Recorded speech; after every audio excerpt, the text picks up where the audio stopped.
દેશમાં હાલ સરકાર દ્વારા અનેક પ્રકારની યોજનાઓ ચલાવવામાં આવી રહી છે। સરકાર દ્વારા ખાસ કરીને ખેડૂતો માટે ઘણી યોજનાઓ ચલાવવામાં આવી રહી છે।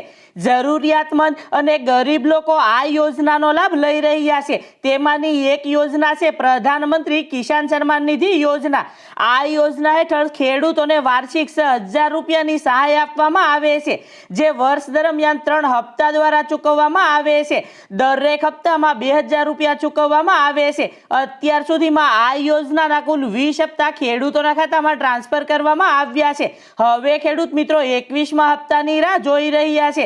તો યોજનાનો 21મો હપ્તો કઈ તારીખથી ખેડૂતોના ખાતામાં જમા થશે, 21મા હપ્તાનો લાભ કયા કયા ખેડૂતોને મળશે, 21મા હપ્તાનો લાભ લેવા માટે ખેડૂતોએ શું કરવું પડશે, સંપૂર્ણ માહિતી આજના વિડીયોમાં આપને જણાવીશ। દરેક માહિતી જોઈએ પહેલા જે પણ ખેડૂત મિત્રો આપણી YouTube ચેનલમાં નવા છે તેવા ખેડૂત મિત્રોને ખાસ વિનંતી કે ચેનલને સબસ્ક્રાઇબ કરી લે, જેથી કરીને ખેડૂત ઉપયોગી માહિતી સૌથી પહેલા તમને આ ચેનલના માધ્યમથી મળતી રહે।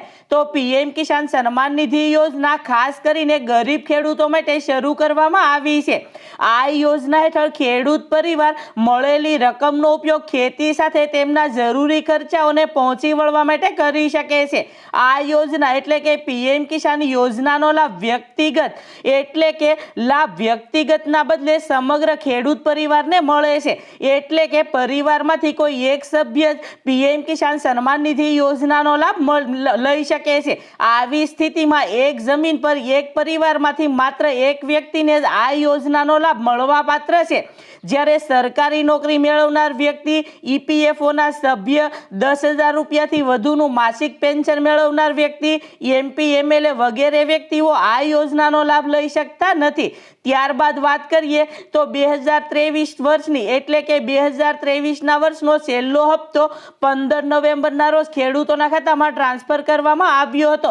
આવી જ રીતે વર્ષ 2024નો છેલ્લો હપ્તો 18મો હપ્તો 5 ઓક્ટોબર 2024ના રોજ ખેડૂતોના ખાતામાં ટ્રાન્સફર કરવામાં આવ્યો હતો। મીડિયા રિપોર્ટ્સ અનુસાર કેન્દ્ર સરકાર દિવાળી પહેલા એટલે કે 20 ઓક્ટોબર 2025 સુધીમાં દેશભરના ખેડૂતોના ખાતામાં 21મા હપ્તાના 2,000 રૂપિયા ટ્રાન્સફર કરી શકે છે। જો કે 21મો હપ્તો કઈ તારીખથી ખેડૂતોના ખાતામાં જમા થશે તેની હજુ સુધી સરકાર તરફથી કોઈ ઓફિશિયલ તારીખની જાહેરાત કરવામાં નથી આવી। 21મા હપ્તાનો લાભ લેવા માટે ખેડૂત મિત્રોએ પોતાના પીએમ કિસાન એકાઉન્ટની અંદર ઈ-કેવાયસી કરાવવું જરૂરી છે। તો જે પણ ખેડૂત મિત્રોએ હજુ સુધી ઈ-કેવાયસી નથી કરાવ્યું તેવા ખેડૂત મિત્રો વહેલી તકે ઈ-કેવાયસી કરાવી લે, અને સરકાર દ્વારા જ્યારે 21મા હપ્તાની ઓફિશિયલ તારીખની જાહેરાત કરશે ત્યારે આ ચેનલના માધ્યમથી વિડીયો દ્વારા આપને જણાવી દઈશ। તો ખાસ ચેનલને સબસ્ક્રાઇબ કરી લેજો। તો મિત્રો આજના વિડીયોમાં બસ આટલું। આવી જ નવી માહિતી વિશે જાણવા માટે ચેનલને સબસ્ક્રાઇબ કરો, જેથી કરીને મારા નવા વિડીયોની માહિતી તમને મળતી રહે। આભાર।